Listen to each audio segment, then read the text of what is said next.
chuộc thâu anh ta tại hiện in phê khóc rèn kan lấy đòn abikin sneaker lệ badminton khel na kan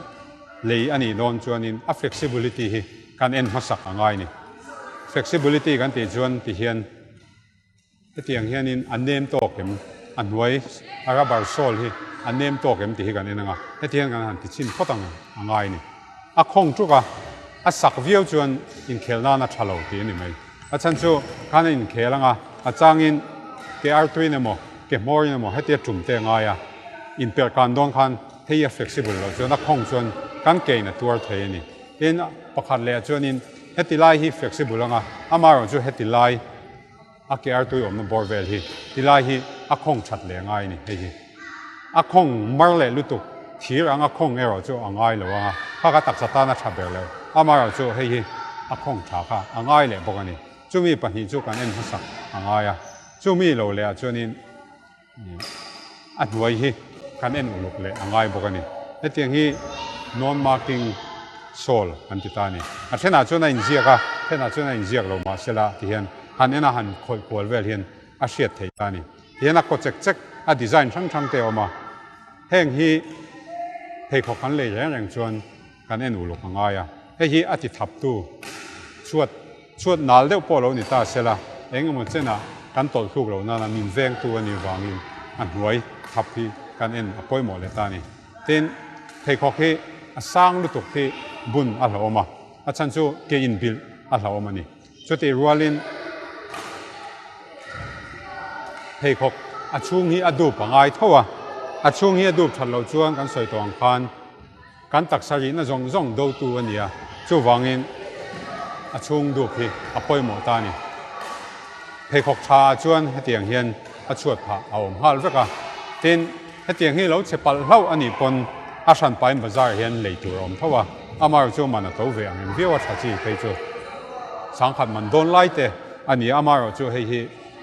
sum kan sengam ro ro ni chuan sen the lo tur ani a chan chu taksa kan khup te kan kong te le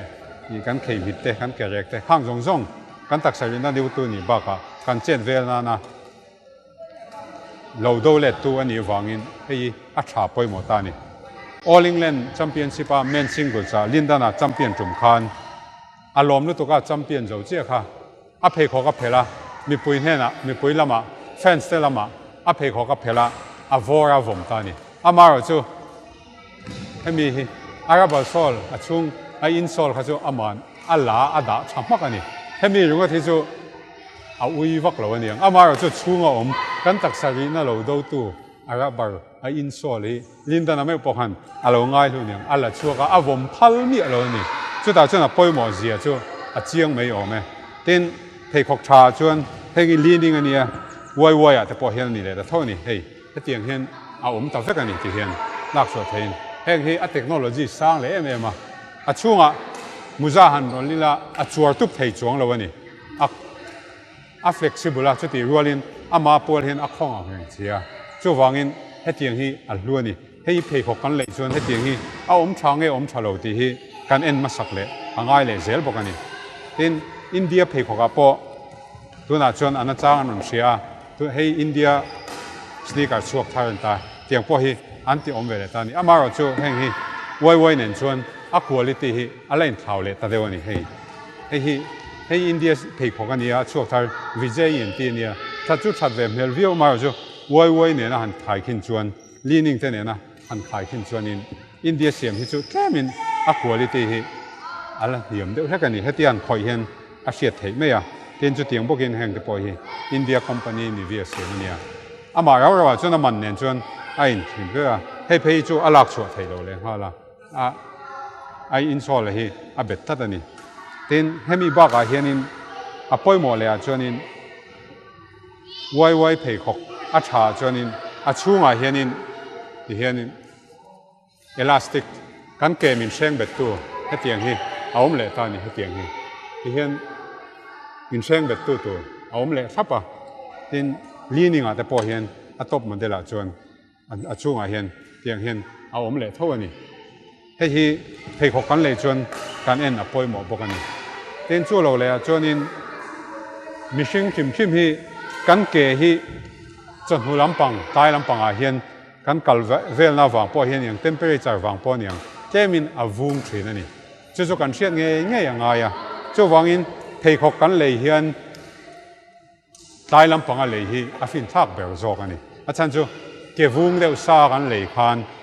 kan bun tok om chia a hriat the ni chawhma lampangin lei tai la kan ke avun ma avo lai ne mo leita angila an hu lampanga in kheldon tai lampanga kan in kheldon han tlemin kan lo tot thei ani chung te po chu kan chin chi anga ya tin chu mai ala ni lowa in khelnan chon muza cha kan lo bun tang puya muza cha nena kan buna kan to kha kan hriat angai ta ni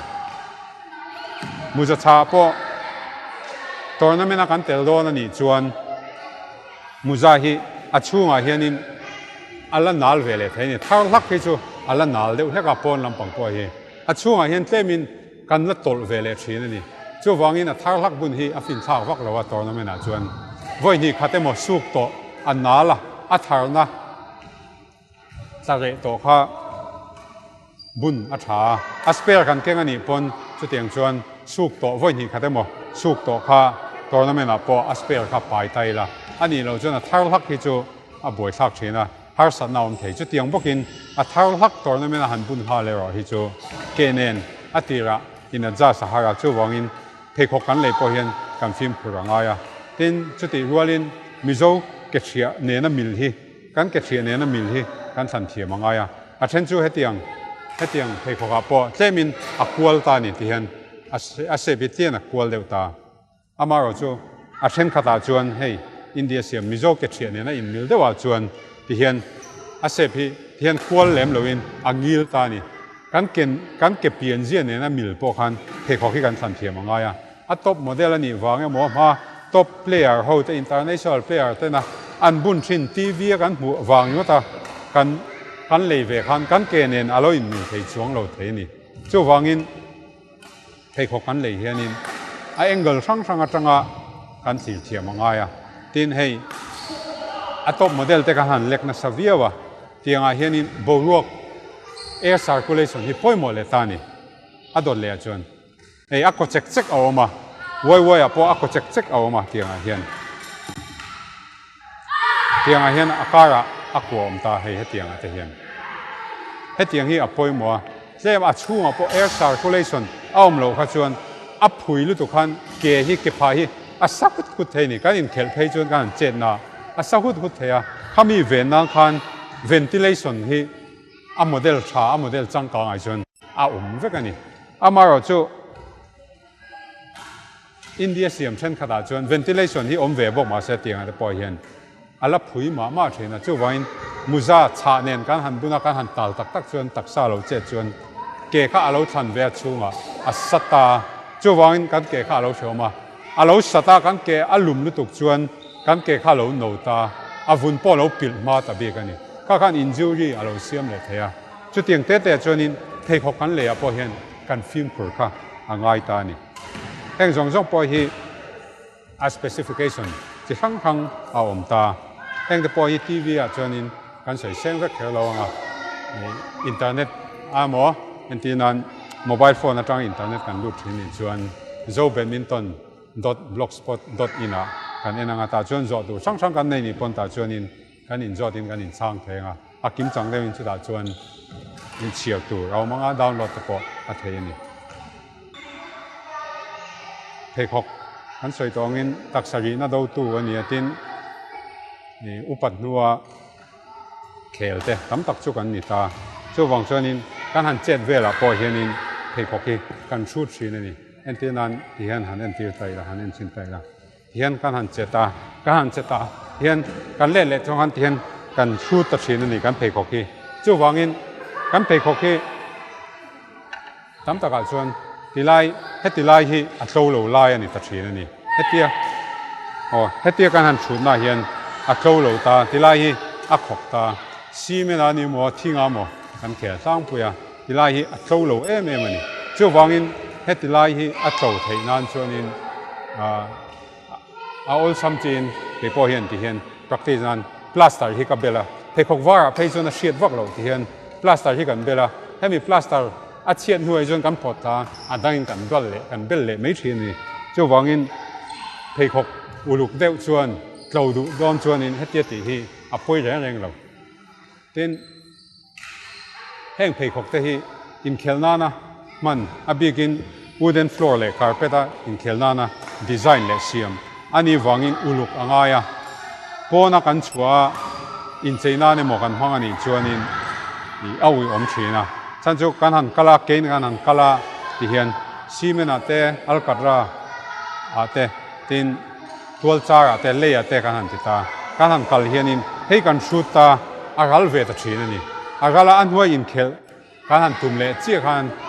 alo ral to sia chuat anale mo kan tia ma ro chu kan pheikhawk chuat agal to wang zo khan ni tlang pui thina chu wangin a thei sham chuan in khelna na kan man pheikhawk uluk hi chu sum kan seng ta ro ni chuan uluk le zualila in khel don che in ko chunga lu dona wama patang choi na mo hei hi bunila ani lo chuan pon lampanga hian bun loila in cheinan kan mang du ni chuan in khelnan man kop lo thungila ti chuan pheikhawk hi a tlo du le zuala du thu sama chuan kan in khel don in sneaker dang emo chapal emo slipper nen po kal meila ko chung kan lu don in kan in wa pa pain heng hi kan pheikhawk nei tha te kan ro lu te hi khel don cho in bunila ti chuan a tlo le zuala